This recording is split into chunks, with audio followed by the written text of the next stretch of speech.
අයිබෝවන් හැමෝටම. අද අපි අවධානය යොමු කරන්නේ තාක්ෂණයේ අති නවීනතම මානයකටයි. මේ වෙනකොට හැමෝම වගේ AI ගැන කතා කරනවා. ඒ වගේම එහි දැනට තියෙන හැකියාවන් ගැන ලොකුවට අවධානය යොමු කරනවා. නමුත් ඇත්තටම ඉදිරි අවුරුදු 2-3 ඇතුළත මේන් සිද්ධ වෙන සැබෑම බලපෑම මොකක්ද කියලා ඔබ දන්නවද? ඇත්තටම කවුරුත් ඒක හරියටම දන්නේ නැහැ. මොකද මේ තාක්ෂණික ක්ෂේත්‍රය ඕනෑම කෙනෙකුට හිතා ගන්නවත් බැරි තරම් වේගයෙන් වෙනස් වෙමින් පවතිනවා. Cyclomax International අපි හැම විටම කැප වෙලා ඉන්නේ මේ වගේ අති නවීන තාක්ෂණ පෙරළීම් වල පෙරමුණේ රැඳී සිටින්නයි. අන්න ඒ නිසායි මේ ක්ෂේත්‍රයේ සුවිශේෂී කඩඉමක් සනිටුහන් කරමින් සාමූහික තාක්ෂණික සහයෝගිතාවෙන් එළිදැක්වෙන සුවිශේෂී නවතම ග්‍රන්ථයක් වෙනුවෙන් දායක වීමට ලැබීම ගැන අපි බෙහෙවින්ම සතුටු වෙනවා. මෙම අනාගත පෙරළිය ගැන අපිට කරුණු පැහැදිලි කර දීම සඳහා අද ඇමරිකා එක්සත් ජනපදයේ ඉඳන් සජීවීව අප හා සම්බන්ධ වෙනවා මේ පොතේ ලේඛකයා වන සරත් කුමාරසිංහ මහතා. සර් ඔබව ඉතාමත් ගෞරවයෙන් පිළිගන්නවා. අද දවසේ ඔබ අපත් සමග සම්බන්ධ වීම අපිට ලොකු ගෞරවයක්. සර් දැනට පදිංචි වෙන්නේ සහ රැකියාව කරන්නේ ලෝක තාක්ෂණයේ කේන්ද්‍රස්ථානයක් වන ඇමරිකා එක්සත් ජනපදයේ. නමුත් ඔබේ මාතෘභූමියෙන් තියෙන අප්‍රමාණ ආදරය සහ කැපවීම පෙන්වමින් ලංකාවේ ඉන්න අපේ ස්ටුඩන්ට්ස්ලට වගේම software developersලට උදව් කිරීම සඳහා ඔබ මේ අති දියුණු තාක්ෂණික පොත සම්පූර්ණයෙන්ම සිංහල භාෂාවෙන් ලියන්න තීරණය කළා. මෙවැනි ගැඹුරු උත්සාහයකට ඔබ පොළඹපු හේතුව මොකක්ද? ඒ වගේම මේ අලුත් පොතෙන් මූලිකවම කතා කරන්නේ මොනවද කියලා අපේ ප්‍රේක්ෂකයන්ට කෙටි හැඳින්වීමක් කරන්න පුළුවන්ද? බොහොම ස්තුතියි. බොහොම පළල් ප්‍රශ්නයක්. මම උත්සාහ කරන්නම් සංක්ෂිප්තව පිළිතුරු දෙන්න. මුලින්ම මම ස්තුතිවන්ත වෙන්න ඕන මට මේ අවස්ථාව ලබා දුන්නට මේක ගැන කතා කරන්න. දැන් මේ පොත ලිවීමට අරමුණ ගැන අහලා තිබුණා. මම හැමදාම උත්සාහ කරා මේ ඇමරිකාවේ ජීවත් වුණාට මගේ රටට පාලමක් වෙන්න. විශේෂයෙන් මම ජීවත් වෙන ලෝකයේ ලබන අලුත් තොරතුරු අපේ රටට ගලා යන්නේ බොහොම හිමින්. විශේෂයෙන්ම භාෂාමය ගැටලු ඒ වගේ දේවල් තියෙන නිසා ඉතින් මට හිතුණා මට පුළුවන් ප්‍රමාණයෙන් මේකට දායක වෙන්න. විශේෂයෙන් මම දිග කාලයක අධ්‍යාපන ක්ෂේත්‍රයේ රැකියාවේ නියුතු වුණු නිසා සමහර වෙලාවට මම තුල මේ කාර්යයට පොළඹවන්න අවශ්‍ය මානසික වාතාවරණය ගොඩනැගිලා තියෙන්න ඇති. දැන් මේ පොතේ අන්තර්ගතය ගැන අපි කතා කරොත් මම මේ පොතෙන් කතා කරන්න උත්සාහ කරන්නේ ක්වොන්ටම් පරිගණකය සහ කෘත්‍රිම බුද්ධිය පමණක් නෙවෙයි. මේ අංශ දෙක ඉතා විශාල පරාසයකට බලපානවා. එතකොට ඒ නිසා මම උත්සාහ කරා මේවායේ ඉතිහාසය ඊට පස්සේ අනෙක් විෂයන්ට මේවා බලපාන ආකාරය විශේෂයෙන්ම අපි ගත්තොත් එහෙම වෛද්‍ය විද්‍යාව, බයෝටෙක්නොලොජි, ඒ වගේම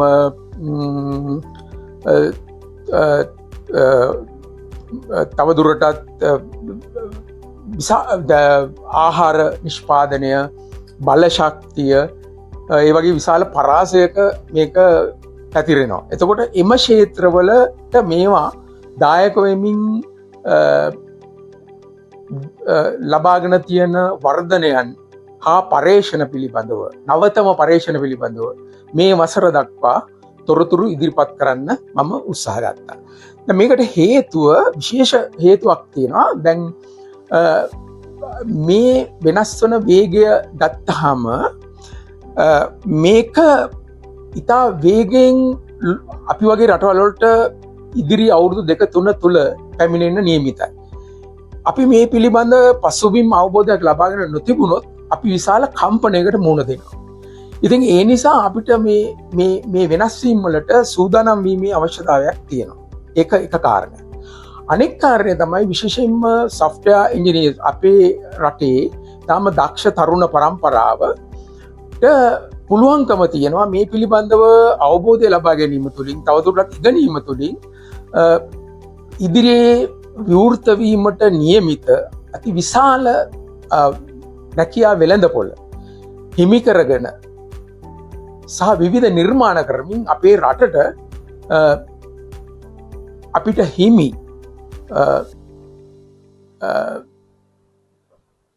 කොටස ලෝක වෙළඳ පොළ තුළ ලබා ගැනීමට අවස්ථාව මේ තුළින් එළමෙනවා. ඒක තමයි ප්‍රධාන කාරණය. සර්, ඉදිරිය දෙස බලනකොට ක්වොන්ටම් පරිගණකකරණය සහ කෘත්‍රිම බුද්ධිය එකිනෙකට මුසුවීම හරහා අද ඉන්න සොෆ්ට්වෙයාර් ඩෙවලොපර්ස්ලට සහ IT ශාස්ත්‍රයට මොන වගේ බලපෑමක් ඇති කරයිද? හොඳ ප්‍රශ්නයක්. මේක විශාල බලපෑමක් ඇති කරනවා මේ දෙකේ මුසුවීම නිසා. විශේෂයෙන්ම මම කියන්න කැමති මුර්දුකාංග ඉංජිනේරු අපේ රටේ ඉන්න ඉතාම දක්ෂ තරුණ පරම්පරාව දැනට විවෘත වෙලා තියෙන ලෝකයේ අන්තර්ජාලය හරහා විවෘත වෙලා තියෙන අවස්ථාවන් ප්‍රයෝජනයට ගන්නවා මදි කියලා මට හැඟීමක් තියෙනවා. ඒකට හේතුව තමයි මීට අවුරුදු වසර ගණනාවකට අවුරුදු 5-6කට ඉස්සෙල්ලා ඊටත් කලින් ඉඳලා අන්තර්ජාලයේ විවෘතව මේ විශේෂයෙන් ක්වොන්ටම් පරිගණකය පිළිබඳව ඉගෙනීමට ඒ භාෂාව ඒක හසුරවන ආකාරය ඉගෙන ගනිමින් ක්වොන්ටම් පරිගණකය හා කටයුතු කරන්න පරීක්ෂණ කරන්න අවස්ථාව එළඹිලා තියෙනවා. ඊටාම නොදියුණු තුන්වෙනි ලෝකයේ අප්‍රිකානු රටවල් වල පවා මේ මෘදුකාංග ඉංජිනේරුවෝ මේ පිළිබඳව හදාරමින් පරීක්ෂණ කරමින් නොයෙකුත් අලුත් අත්පදාබැලීම් ඉදිරිපත් කරමින් ඉන්නවා. ඉතින් ඇයි අපි ඒක නොකරන්නේ කියන ප්‍රශ්නේ මට හැමදාම තියෙනවා. මම දන්නවා ඊටම කාර්යබහුලයි. නමුත් කුඩා කාලයක් ඒ සඳහා වැය නොකළොත් අපිට අනාගත ලෝකයේ තුල විවෘත වෙන ලෝක වෙළඳ පොළ තුල විවෘත වෙන ක්වොන්ටම් ක්ෂේත්‍රයේ අතිවිශාල රැකියා ප්‍රමාණය විශාල කොටසක් අපිට හිමි කර ගන්න හැකියාව තියෙනවා අපේ කුසලතා වර්ධනය කර ගැනීම තුලින්. ඉතින් ඒ නිසා මේ විශේෂයෙන් මෘදුකාංග ඉංජිනේරුවන් මේ පිළිබඳව දැඩිව කල්පනා කරලා දැඩිව මේ ගැන හිතලා ඒ ගැන තමන්ගේ කාලෙන් සුළු කාලයක් තමන්ගේ කාලයෙන් බිඳක් වැය කරලා මේ පිළිබඳ අධ්‍යාපනය ලබා ගැනීම සිදු කරමින් පරීක්ෂණ කරන්න තියෙන අවස්ථාව ක්වොන්ටම් පරිගණක එක්ක මේ ලබා ගන්න උත්සාහ කරන්න ඕන. විශේෂයෙන් IBM, Google ඒ වගේ ලොකු හැම සමාගමකම මේ විවෘත වේදිකාවන් ඉදිරිපත් වෙලා තියෙනවා. මම මගේ පොත මගින් ඒවට සම්බන්ධ වෙන්නේ කොයි ආකාරයකද කියලා කරුණු ඉදිරිපත් කරලා තියෙනවා. දෙවෙනි කාරණේ මේ අංශ දෙක මුසුවීම තුලින්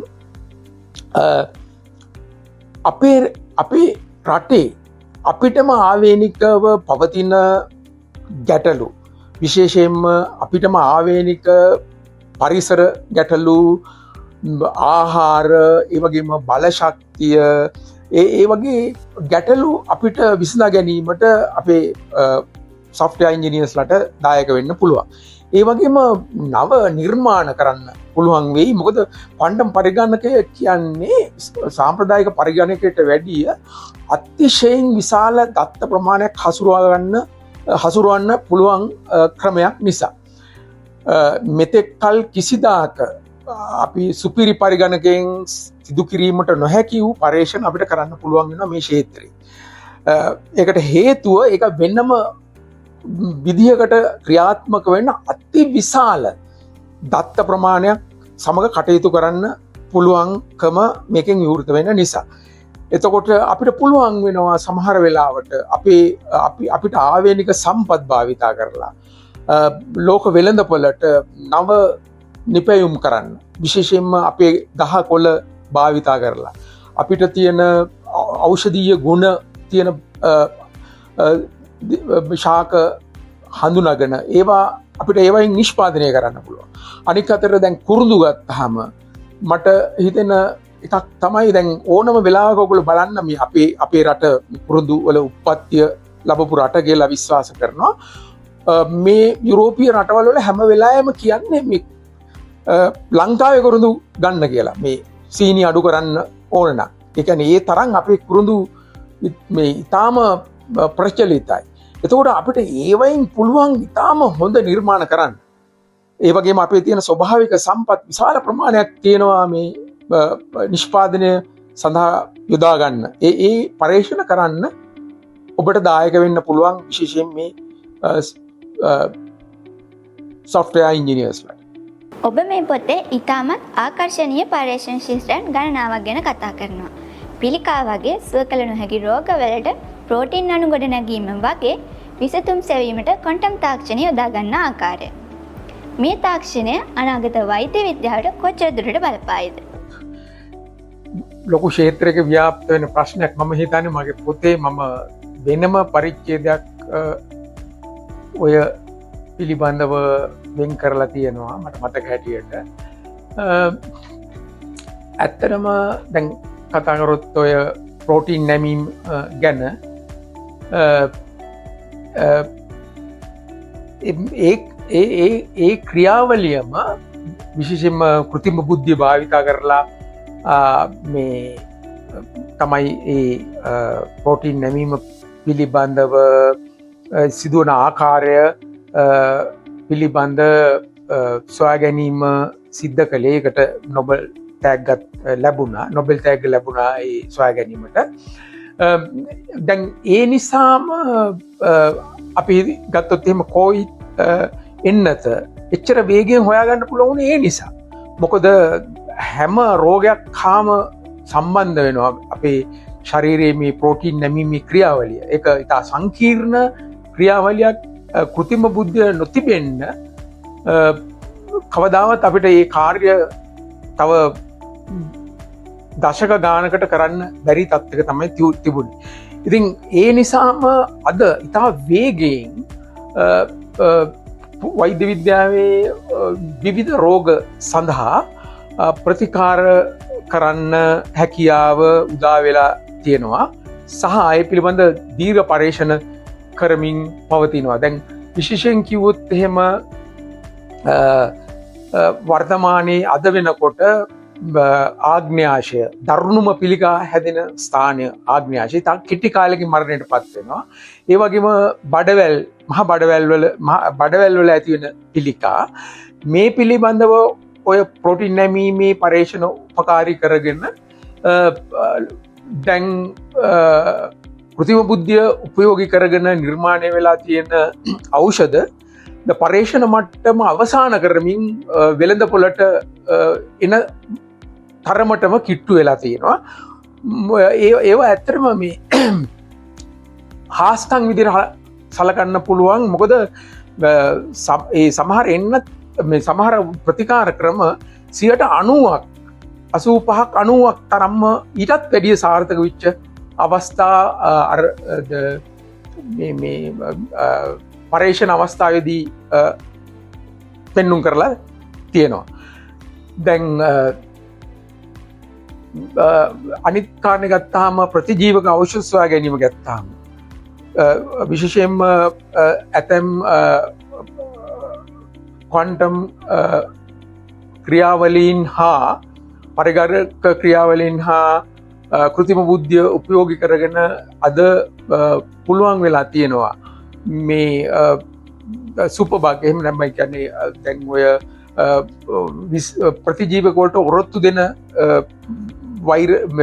බැක්ටීරියා විනාශ කිරීමේ ප්‍රතිජීවක මේ වෙනකොට පරීක්ෂණ මට්ටමින් අවසාන වෙලා තියෙනවා.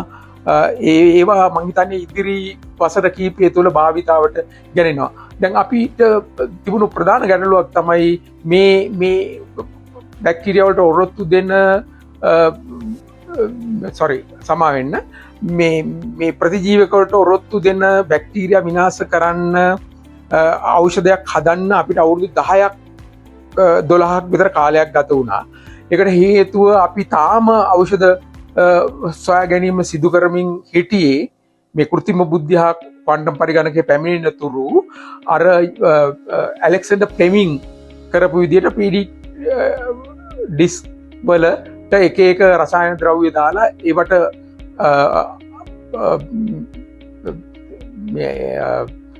ප්‍රතික්‍රියා කරන ඖෂධ සොයා ගැනීම ඒ විදිහට තමයි සිද්ධ වුණේ. ඊට පස්සේ ඒවා අත්හදා බලලා වෙළඳ පොළට එනකොට 90ක් හුඟක් වෙලාවට ප්‍රතික්ෂේප වෙනවා. 10ක් විතර තමයි ක්‍රියාත්මක වෙන්නේ. දිග කාලයක් යන විශාල මුදලක් වියදම් වෙනවා. ඒ නිසාම ඒවට රෝගීන්ට විශාල වැයක් දරන්න වෙනවා. දැන් මේ වෙනස් වීම අනාගතයේ විශාල බලපෑමක් කරයි වෛද්‍ය විද්‍යාවට බලපෑමක් කරනවා නිශ්චිතව. දැන් අපි ගත්තොත් එහෙම දැන් අපි වෛද්‍ය විද්‍යාවේ අද කතා කරන්නේ මේ පෞද්ගලික එක් රෝගයා සඳහා ප්‍රතිකාර නිර්මාණය කිරීම. දැන් ඒව ගැන හිතන්නවත් පුළුවන්කමක් තිබුණේ නැහැ අපිට මේ කෘත්‍රිම බුද්ධියෙන් තොරව. එතකොට ඒ වගේම තමයි දැන් අපි ගත්තාම ඥාන තාක්ෂණය එහෙම ගත්තාම මම හිතන්නේ මම මේවා ඉතාම දීර්ඝ වශයෙන් සාකච්ඡා කරලා තියෙනවා. ඥාන සංස්කරණය කිරීමේ ක්‍රියාවලිය ඉතාම සාර්ථක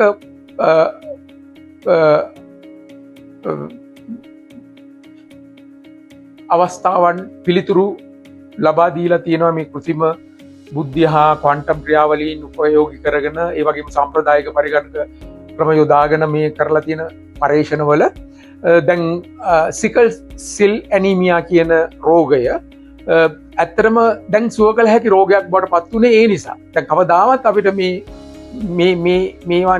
මේවායින් තොරව ඒවා ගැන හිතන්න පුළුවන්කමක් අපිට නැහැ.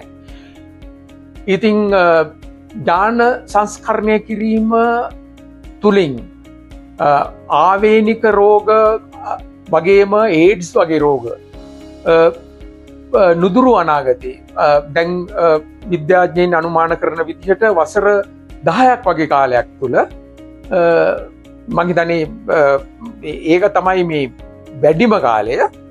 වසර කීපයක් තුළ මේ මට ප්‍රතිකාර ක්‍රම හොයාගන්න පුළුවන් තත්ත්වයට අපි ළඟා වෙමින් පවතිනවා. මට හිතෙන්නේ මට මේකට පිළිතුරු දෙන්න විශාල කාලයක් යනවා. ඉතින්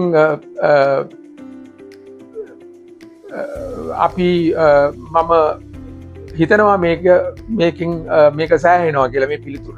ක්වොන්ටම් තාක්ෂණය සහ කෘත්‍රිම බුද්ධියේ වත්මන් තත්ත්වය සහ එහි අනාගතය ගැන ඉතාමත් ගැඹුරින් හදාරන්න කැමති අපේ ප්‍රේක්ෂකයන්ට මේ පොත පරිශීලනය කිරීමෙන් සාමාන්‍ය මූලික දැනුමෙන් ඔබට ගිය මොන වගේ දේවල්ද ඉගෙන ගන්න ලැබෙන්නේ? ඒක දැන් ඇත්තටම මේ මගේ පොතේ මම පරිශීලනය කරපු පොත් අතරින් වැදගත්ම කෘතීන් මම එහි සඳහන් කරලා තියෙනවා. ඒ වගේම ඇතැම් විද්‍යාත්මක ලිපි නමුත් වැදගත්ම ලිපි තමයි මම ඇතුල් කරලා තිබුණේ. අද අන්තර්ජාලය හරහා අති විශාල ප්‍රමාණයක් මේ පරිශීලනය කිරීමේ අවස්ථාව පාඨකයට උදා වෙලා තියෙනවා. දැන් සමහර වෙලාවට මෙතන හොයාගන්න අපහසුව තමයි තියෙන්නේ. මම ඒවා හරියටම මේ දක්කලා තියෙනවා කොයි විදිහටද මේ මුලාශ්‍ර වලට යන්නේ කියලා. ඒ වගේම මම මේ ක්ෂේත්‍ර පිළිබඳව අධ්‍යාපනය ලබා ගන්න කැමති අයට කොයි විදිහටද එම වේදිකාවලට අන්තර්ජාලය හරහා පිවිසෙන්නේ ඒ ලින්ක්ස් සම්බන්ධ වෙන ආකාරය මම ඉතාම පැහැදිලිව මේ සඳහන් කරලා තියෙනවා. මේක මගේ විශාල බලාපොරොත්තුවක් එහෙම නැත්නම් මගේ සීනයක් තමයි මේ මෙතනින් නවතින්නේ නැතුව මේ ලාංකික පාඨකයා විශේෂයෙන් මේ තරුණ පරම්පරාව අතිශයින් දක්ෂ අතිශයින් බුද්ධිමත් තරුණ පරම්පරාවක් අපිට ඉන්නවා. මේ ලෝකේ අනික් රටවල් වලට සාපේක්ෂව ගත්තාම බොහොම ඉදිරියට යන්න පුළුවන්කම අපිට තියෙනවා. එතකොට මගේ සිහිනය තමයි මේ පොතෙන් නවතින්නේ නැතුව මේ තුලින් ඇතිවන කුතුහලය නිසා මේ පිළිබඳව තවදුරටත් කරුණු ගවේශණය කිරීමට පෙළඹෙයි කියලා. ඒක තමයි මගේ සිහින. මම හිතනවා හැම දෙනාටම මේ අවස්ථාව විවෘත වෙලා තියෙන. බොහොම ස්තුතියි මාව මගේ පොත පිළිබඳව සාකච්ඡා කරන්න මට මේ අවස්ථාව ලබාදීම ගැන. අපි මෙතනින් එනම් මේක අවසාන කරමු. ජයශ්‍රී.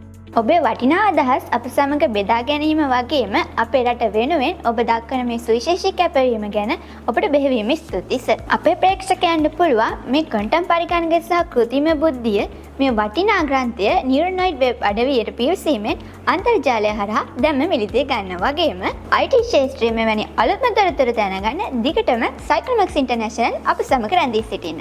නැවත හමු වෙමු. සුබ දවසක්.